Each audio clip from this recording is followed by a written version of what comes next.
Thank you so much, Vayimayin, for asking me to contribute on this amazing platform that brings chizik to so many. I was thinking to myself, how am I supposed to tell, the world chizik in Inyane Kedusha? We're all struggling with it.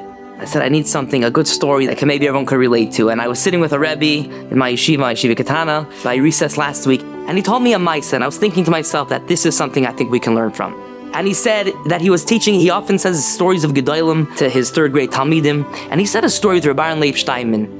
Rabbi Leib was once sitting in his house, and he had a tiny house, and his house was basically a little room, and he was sitting on his bed, and the Bachrim were coming, and they were handling with him and learning, and one Bacher knocked over his Negelwassers, Netilas Yadayim, and it went all over Rabbi Leib, and Rabbi Leib didn't flinch. Like as if nothing happened, he kept on going, obviously to be sensitive to the Talmud who spilled the water. Corner of the classroom, there's a boy, and he raises his hand and he says, Rebbe, and I know the boy is, and he's not an Aleph student, not a Beis student. He probably didn't remember much of what his Rebbe taught him that year. And he said, Rebbe, you did that 3 times this year. I remember right after Rosh Hashanah, Yecheskel came and he had a water bottle and he was throwing it out and the cap was off and it splashed on Rebbe, and Rebbe just kept on going. And then Hanukkah time, remember you were giving out donuts and your coffee was on the desk and we were all coming around for the raffle and one of the boys came and Rebbe's coffee spilled all over Rebbe's papers and Rebbe just kept on going.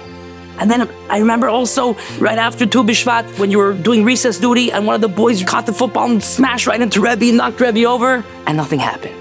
This Rebbe's telling me the story, and we know this boy. And it was an amazing lesson for us because here's a Talmud who was not your Aleph Talmud, not your Beis Talmud, but in Rebbe's Hanhaga, he was an Aleph plus. He picked it up. And I was thinking, whether you're a Rebbe, you're a father, you're a parent, and a Nisayan comes our way, it's not just that Nisayan, that moment of temptation that we have to work on ourselves. But when we look away, when we turn away, our children are watching us. And the impact that has on them to make an indelible impression that they'll remember.